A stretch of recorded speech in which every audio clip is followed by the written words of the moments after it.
Hello. First of all, thanks a lot for helping us for backing this project. This is Aeolis. I am the one who is the designer of all this, and I would like to very shortly present you how the game works. Now, I'm a bit of shy. I haven't done this. This is the first time we do this, but we'll give it a shot. So I will go straight to the point. You have over here the board. These are the starting positions of the miniatures. These are several other miniatures. The initial positions where the play starts, which are random in each scenario. And you have over here the queen, the hoplite, the triaconter, the merchant. You can see here the magi, the priestess, and the philosopher. So we will just try to play one of the many scenarios with a random objective and play one or a couple of rounds to see how a turn goes. So let's start. First of all, what you need to do when you play a game is follow over here these cards. The four phases all happen simultaneously for everyone. So if you follow the instructions on the cards, you can see what your character will do. What is the actions that each hero does in each phase. This way it's very simple and fast to play. So, starting with the Acropolis, first of all we place this cube to round 1, and the queen produces 1 wheat and 1 wood. The queen starts with a worker and 1 gold. Then you go to the merchant, you roll the market, 3. So you change this to 1, 2, 3. This is what the actual market prices are for this round. Then we go to the philosopher. There is 1 philosopher over here, so he will produce 1 science. Over here, it's the priestess.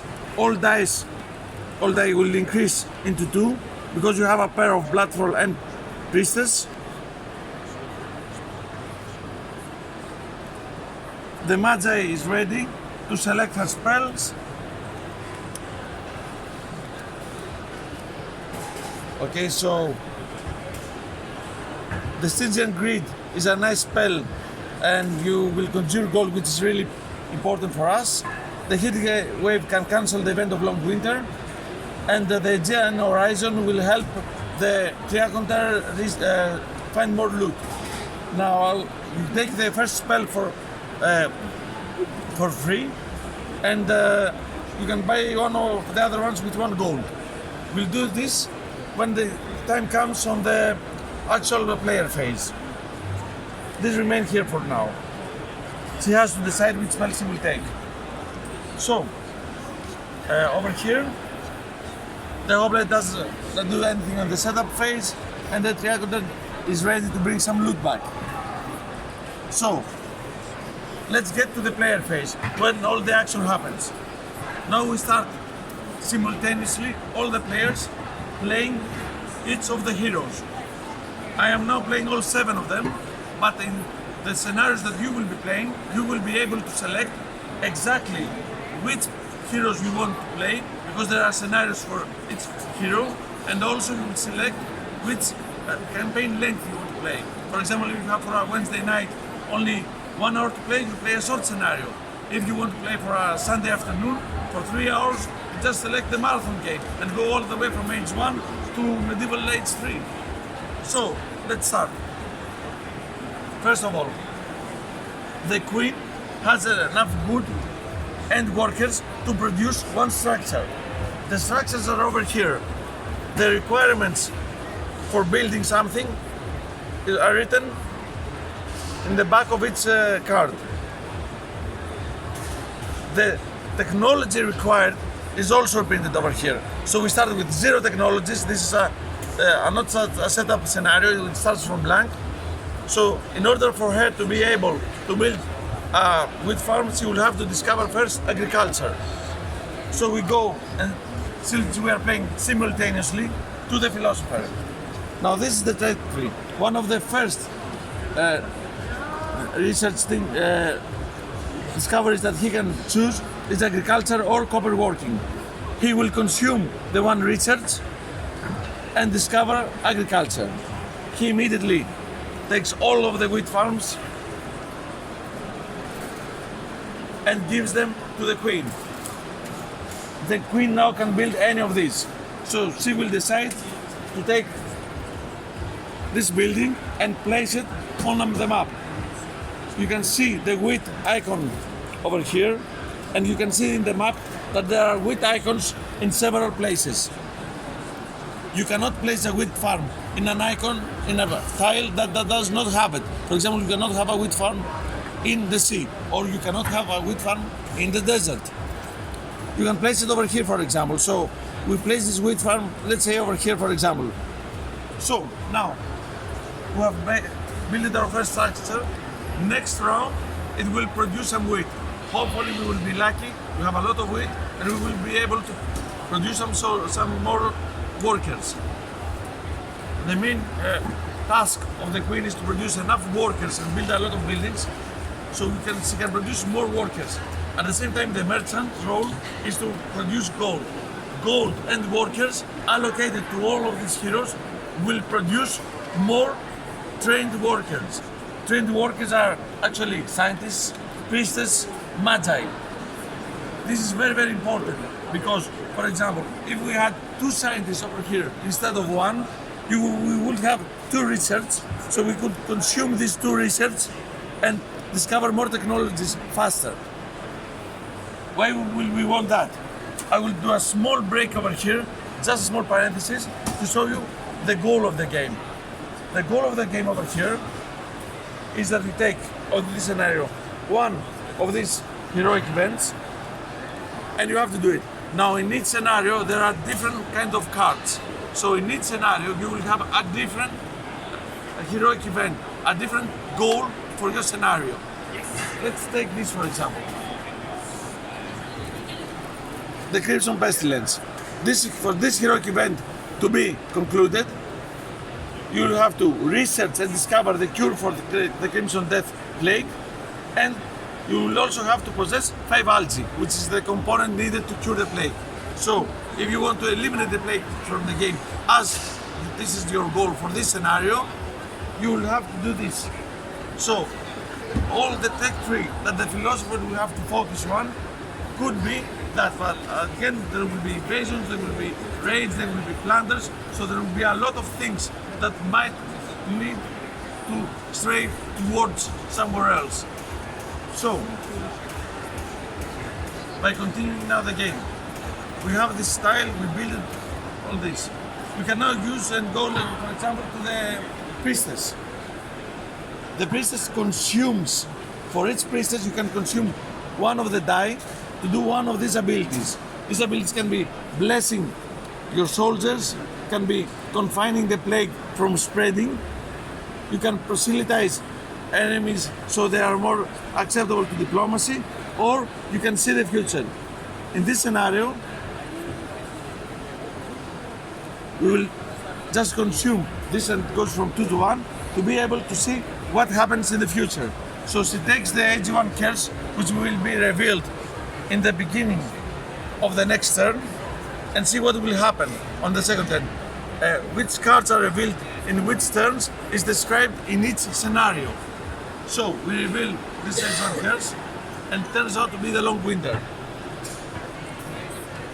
Now, the thing is, I a bit cheated putting over here the Long Winter to be able to show you, and having the spell Heat Wave over here.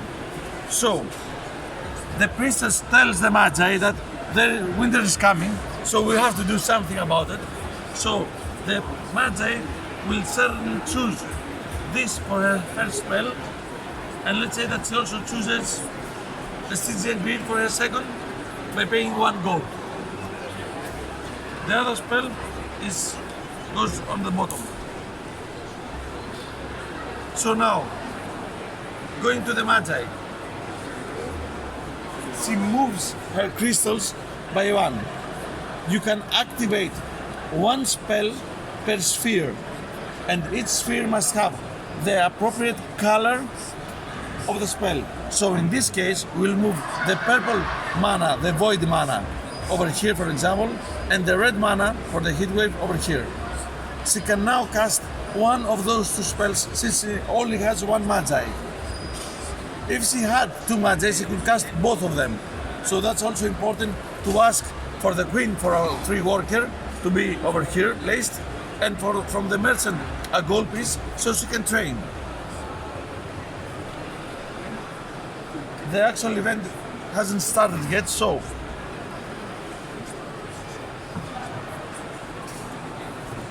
coming now over here, the merchant can decide what to buy and what to sell. Since it's the beginning of the game, he starts with nothing. This is again only in this setup. In other setups, the merchant starts with some merchandise, some tiles are already built, but in this scenario, we're just playing the more simple one, so you can understand how the game works in its easiest form. So you use this 1 gold to buy 1 wheat, and he places it on his corresponding placeholder. That's it for now for him. We now go into the theater.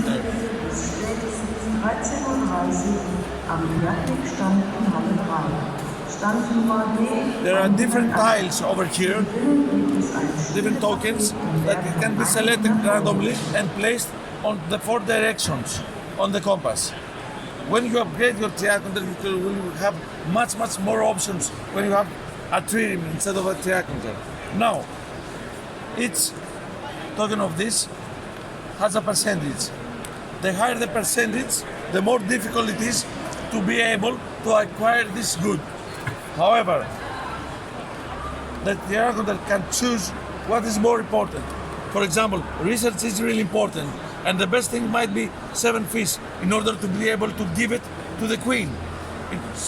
The queen having a lot of fish can upgrade them to workers, and you can have more merchants doing more transactions per turn, more priestesses using more abilities from the priestess, more magi to cast more spells, more philosophers to produce more research.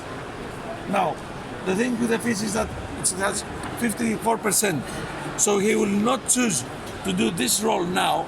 He will wait to build more triaconters, to move them as explorers, so he will have a bonus on the roll to be able to acquire more stuff. For now, let's go for the 3 meat.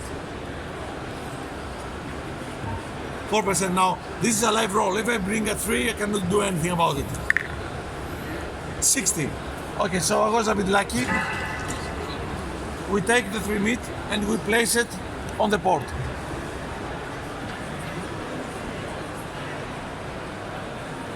Now,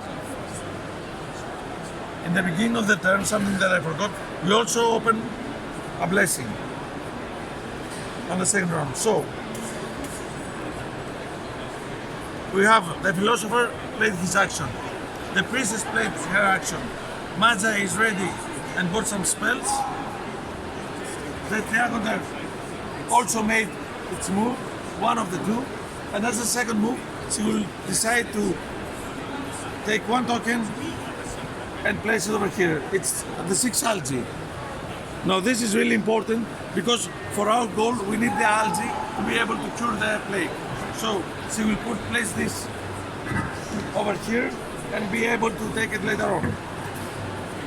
The hoplites don't need to do anything about right now, but there will be invasions coming. There will be actual barbarians coming. So he will decide to move his 2 movement and move towards where the enemy invasion or enemy barbarians for the raids will come. So, by opening the first card of invasion,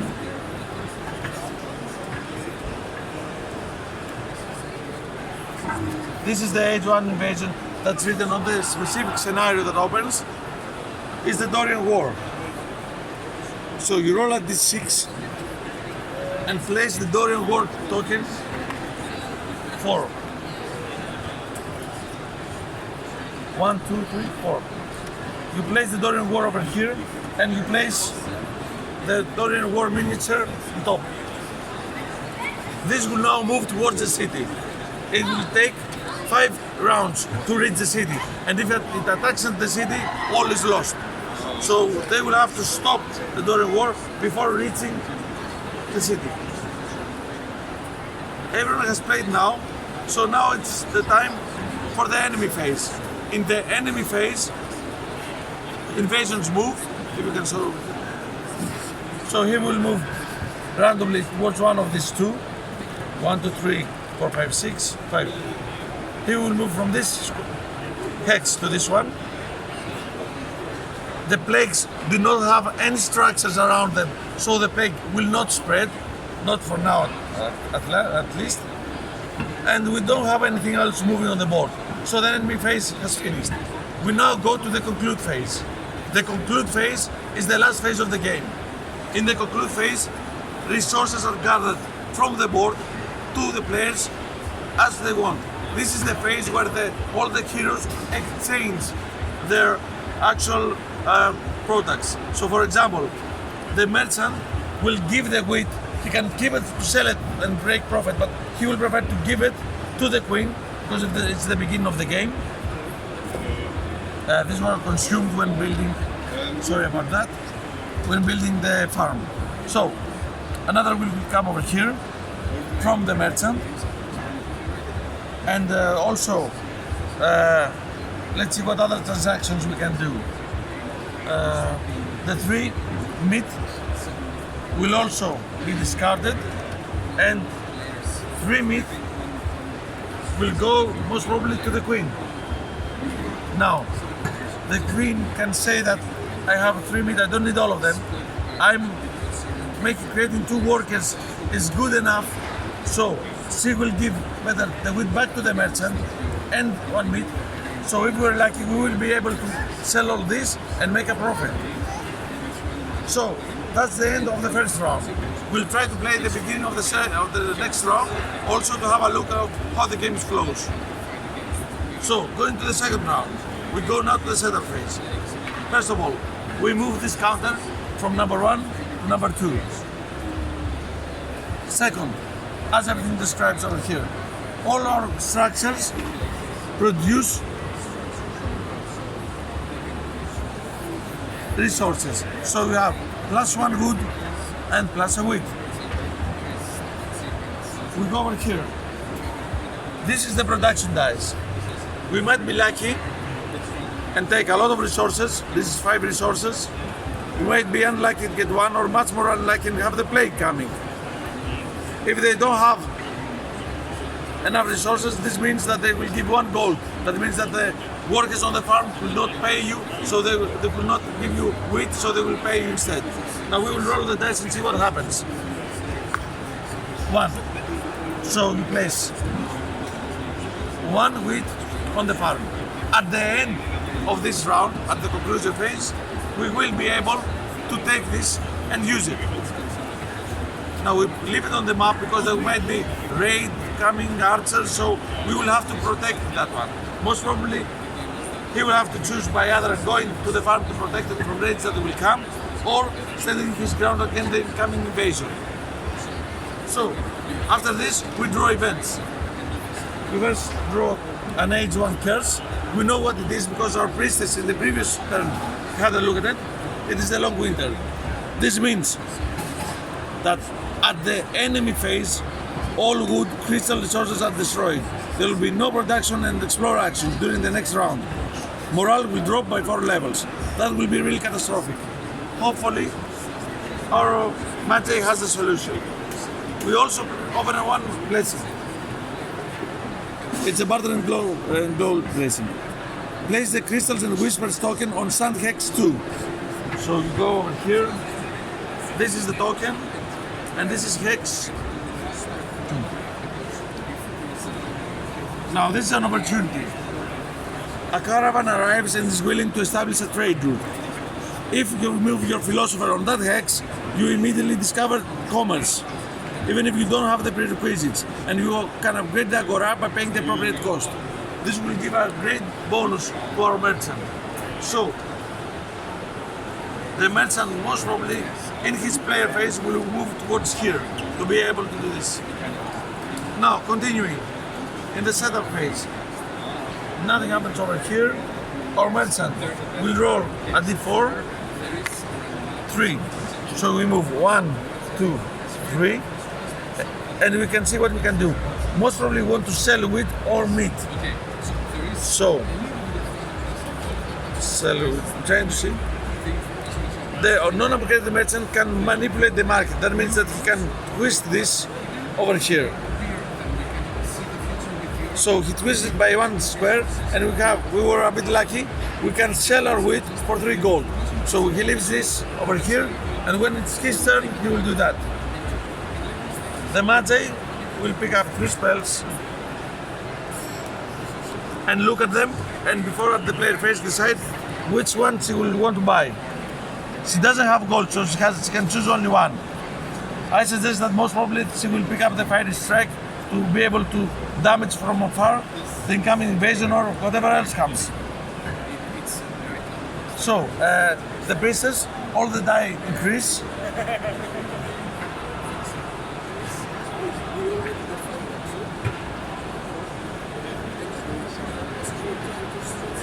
The philosopher produces 1 research again, and I think that's about it.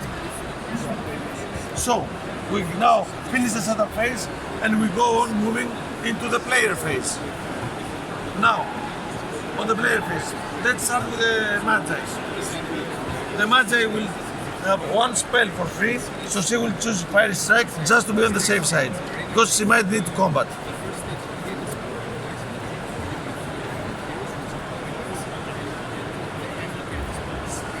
Now, she will move this over here, and be able to be ready for the more spells. She knows that Long Winter is coming, so what she does actually is she will attempt to use the mana crystals, the fire crystal over here, to play this spell and counter the Long Winter. Now, in order to do this, each spell has 80% of being accomplished. There is 20% that this will not happen, and something really, really bad will happen. So, in the case of Miss Chance, you have Long Winter will repeat next round. So you have Long Winter for 2 rounds instead of 1. I just need to roll above 20. So I roll the dice. Sorry about that. And I roll a 3. So it's fucked up. You gotta do this. So what happens now? This cancel itself. By the way, these are the actual coins that we are using, so we might as well show them. They are amazing. Heavy. These are the add-ons that we're using also on the all-in plates. So we played with the Magi. We were a bit unlucky. This is not cancelled, it remains. And these are the spells he has. Now the priestess better move her movement of speed of 2, 1, 2, going to this actual plague tile, plague token, and she will try to use confine. She can confine up to 2 different plague tokens. She will just use 1 and go from 3 to 2. And she will confine this spreading of the plague. So now this plague has no way of reaching the adjacent tiles or hexes and being transported over there. Going to the philosopher. He can now choose to discover copper working, or he can see that gem seeding is unlocked. So he will use this research and unlock gem seeding. That means that all of these hexes, which have a gem seeding, are now unlocked. So we move this to the queen. And let's go to the queen, for example. The queen can use these two meat in order to create 2 workers, and this 2 wheat creates 1 worker because it requires 2 wheat. She now has the ability to build with 1 worker and 1 wood, one more hex, one more building. Therefore, in order to build this structure, she requires 1 worker and 1 wood. She consumes those, and she will place this over here. That's the same symbol. Hopefully, this crystal field will produce enough red crystals to be able to counter the long winter in the next turn, or maybe if we're lucky and we produce more crystals and we have 1 more magi, use the fiery strike to strike from afar the incoming invasion. Now we have the priest, we played the philosopher, we played the magi, the hoplites. The hoplites can go over here and try to slow down the invasion so it doesn't enter. However, that will not be very prudent. He has a bonus against cavalry, but he will not use it over here. He will better go back and wait till our magi, which moves 2 hexes. All the things happen simultaneously in every phase. All players play simultaneously, and that's why you can play the game very fast. She can wear this down with her fiery strike, and then he will do combat. In order to have more possibilities of winning. Now, the merchant will sell the 1 wheat for 3 gold. So we have 3 more gold over here. And the only one remaining is the triaconter, which we might go for some research. You would have been like, but let's try the research. If he wins, he will be able to grant 4 research to the philosopher. So, 47. That's more than enough. So this goes over here. At the end, in the conclusion phase, we will be able to move this research to the philosopher. Now, for his second action, he will be bold and he will go for the 7 fish. He needs 54. Since there's no ships in the area, he chooses to move this captain as an explorer to be able to have 10% of this chance. So I actually need 44%. And I have 46. So we just made it. 7 fish will allow for 7 workers. That means in the next round we'll at least have more priestesses, 1 more philosopher, 1 more magi, 1 more merchant. And because you have all this gold, and each worker to be trained, you need an untrained worker and 1 gold, he will be able to distribute this gold and we'll have much more things. Now, the queen has played, the merchant is ready, I think everyone's ready. The player phase is finished, we go to the enemy phase. In the enemy phase, long winter comes. So, all wood and crystal sources are destroyed. So, she doesn't have any wood. Crystals, the sources that are not over here, are destroyed, but we don't have anything. But there will be no production and no explore actions. So, because of the winter, he will not be able to discover new things on the next turn. And morale drops by 4. So we go to morale and drop by 4. 1, 2, 3, 4. Now, this is really important because when he goes to fight the incoming invasion, he will have a -3 bonus on the attack. So this will be activated again next round. And in the conclusion phase, wheat is transferred most probably to the queen. We have 4 research, so we take 4 resets and place it on the philosopher. This goes over here. And we have also 7 fish that will be very valuable for our queen. So we place 7 fish over here. And now this is the end of the second round. And also might as well be the end of the video. I think you got a short glimpse of how the game works. It's really interesting. I mean, we only saw just the tip of the iceberg. If you had more time over here, we could show you much more, and we can discover all the synergies and all the combos with different characters, where each one is helping another. And I guess that we can have a full shot of Essen here if you want to have a look. No?